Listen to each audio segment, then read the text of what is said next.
a narcissist becomes obsessed with you is often when you start treating them in the same manner as to which they've been treating you.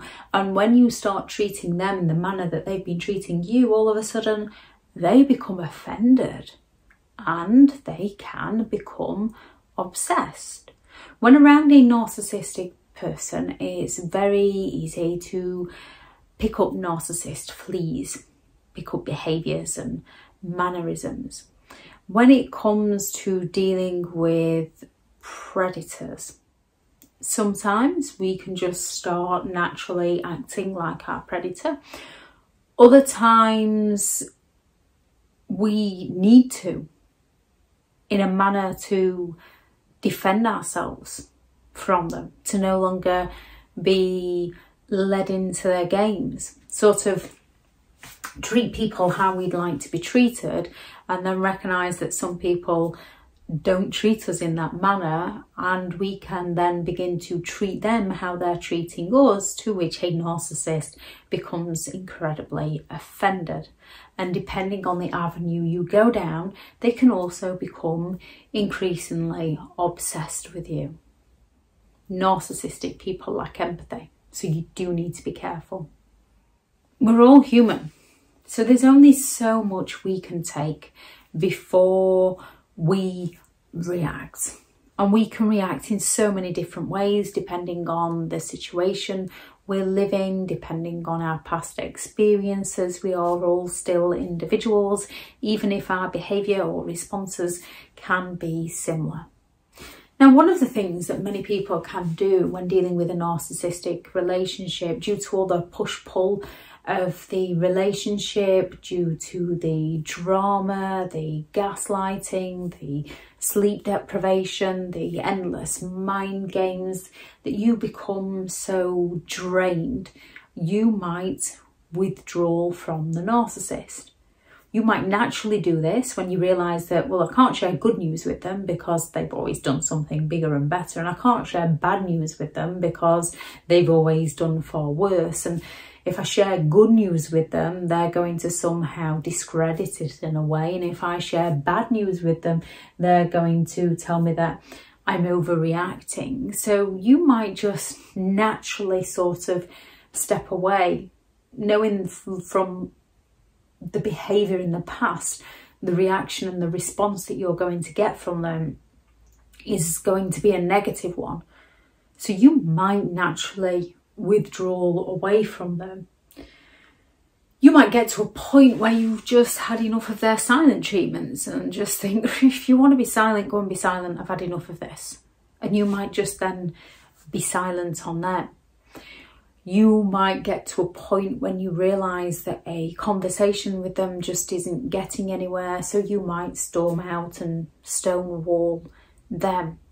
Whatever it is, whatever reason behind it, you might then begin to withdraw from the narcissist. To which some narcissistic people are that arrogant about themselves, they just believe if they bide their time, you will go chasing them. However, some narcissistic people will fall into being the victim of how you're neglecting them, how you're not there for them, how you'll not talk to them, which can lead you to questioning yourself because you recognise your behaviour. You recognise that you've stormed out and you recognise that you're no longer willing to share news with them. When you're in this situation where you can't share news with people, they're not the kind of people you want to be around in the first place. Other narcissistic people can begin to get obsessed. They can start to think that you're up to something because naturally when they withdraw from you, they're usually up to something. So they can think you're up to something and they can start stalking you. They can start watching you. They can start going through your things. They can start offering to take you out again. They're looking to pull you back in so they can withdraw on you. You might then end up going hot and cold with them because they're hot and cold with you, because one minute they're there for you and the next minute they've disappeared on you, and then they're there for you and then they've disappeared on you. You might get used to that time that they disappear, and you might use that time they disappear to do the things that you enjoy doing.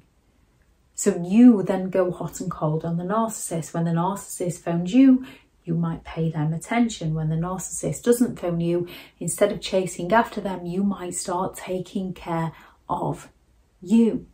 And when you start taking care of yourself again, as more often than not in the relationship, you are that psychologically, you are that emotionally and mentally drained that you might even find it difficult to shower, to brush your teeth, to do your hair, to do your makeup. We can all be drained from day to days in life where we just have one of those days where we just can't be bothered. Narcissistic people make it incredibly difficult for you to have something to aim for you to have something to want to get up for, to want to look good for. Therefore, when you're going hot and cold on them and you start taking care of you, a narcissist is going to start accusing you of cheating on them, of who are you trying to impress. And they can then again become obsessed with you, not only because you're looking good and taking care of yourself, but also because they think you're up to something, because that's what they would be doing. They don't recognise you're doing it for self. They believe you're doing it for other people, because when they do it, they're doing it to impress other people. Genuine people love you for who you are, whether you're having a good day or a bad day, whether you're looking your best or your worst. We can all look our best, we can all look our worst. And when you're with a narcissist, you can love them when they're looking the worst or the best. Narcissistic people are only interested when you're at your best. When you're at your worst is usually when they blame you and discard you. When you're at your best is usually when they're envious of you and seek to hoover you back into their games. The more you start focusing on you, the more you start focusing on the things that you enjoy, you might start, when they're ignoring you, when they're withdrawing from you, you might start seeing your friends again, your family again, doing your hobbies again, to which a narcissist is going to take this as deep criticism. They will more often than not try to sabotage these things for you. They can suddenly come on all strong of how they've got a special date planned with you, and they're suddenly going to be obsessed with love bombing you back into the relationship to take you away from your friends and family and hobbies, to isolate you from those things.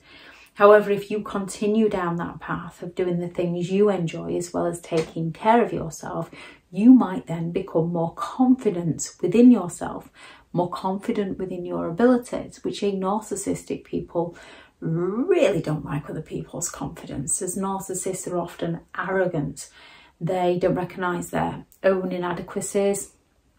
They don't have the ability, they just have the ability. They don't have the ability to explain things. If you don't understand something and you approach a confident person and you say, hey, don't quite understand what you mean by this, a confident person will either explain it to you and say, hey, you know what, I don't really know either. An arrogant person will go all around the houses of either explaining it to you that you don't understand because they don't understand, or cutting you down, putting you down, blaming, shaming, criticising, judging, mocking, humiliating you to hide from the fact that they don't know. Narcissists don't like confidence within other people. They seek to take that confidence away from other people. They seek to create self-doubt within others. They create those feelings of not being enough within others. When you're building your confidence back up, a narcissist might become obsessed with you because they're envious of your confidence, they're envious of your ability. They might come on strong wanting to do all the things you're doing, all the things they once promised to do with you, yet they'll secretly be trying to sabotage you. When you're doing the things that you enjoy again, you might no longer be praising them, you might no longer be chasing after them, you might no longer be serving them, to which they can become incredibly sulky. They can start claiming that they've got illnesses or that they can't live without you. What are they going to do without you? They're going to turn into the biggest victim you've ever met to pull on your compassion, to get you to drop everything and run and help them, because they're seeking to gain that attention from you that they've lost from you, because they don't appreciate you for who you are. They appreciate how they can get their needs met by you, and when their needs are not getting met by you to the narcissist, that's going to be your fault. Yet when they're not meeting your needs to the narcissist, that's also your fault. And when you finally had enough of their games and discard a narcissist, as often the final discard will come from you. So when you finally discard a narcissist, it might damage their ego to the extent where they run and just move out of town and smear your name to anybody, and everybody will listen and play the victim and gain that attention from people. Or they might try to hoover you back in. However, if they do manage to hoover you back in, it's short-lived, because they seek to punish you for discarding them. Narcissistic people can be some of the most obsessive people you can meet. They can be some of the most offensive people you can ever meet, which often gets you on the defensive. However, when you no longer get on the defensive, they can suddenly become obsessed with you. They can suddenly want to do all they can to win you back. When it comes to that kind of relationship where you cannot be yourself around them, where you lose your identity to them, you have to step away from them. And it can be heartbreaking. It can go against everything about who we are as a person, walking away from somebody we care about. What we have to recognise is they're not that defenceless little baby that needs feeding and then nappy changing. They're a grown adult. And as a grown adult, if they can't take responsibility for their behaviour, if they can't be pleased for other people, if they're going to blame you for everything they do wrong, they're not going to change. They're just going to find new ways to manipulate you to get their needs met by you. If anyone has any thoughts on this video, please do add those into the comments. Thank you very much to all the returning subscribers and your continued support with the channel. It's greatly appreciated. If you are new to the channel, I'm Elizabeth Shaw. This channel is all about narcissistic behaviour, to give you more understanding of the people you might be dealing with within your life, how to handle yourself around those people if you cannot go no contact, and different methods to find what works for you to help you understand and overcome narcissistic and emotional abuse. If you do find the information helpful on the channel, please do subscribe. If you are looking for further help and support, I do have several online guides available, and those teachable links are in the video description. If you're looking for someone to speak to, I have partnered with BetterHelp, and their sponsored link is also in the video description. Go out there and create the day that you deserve, because you do deserve to have an amazing day. Bye.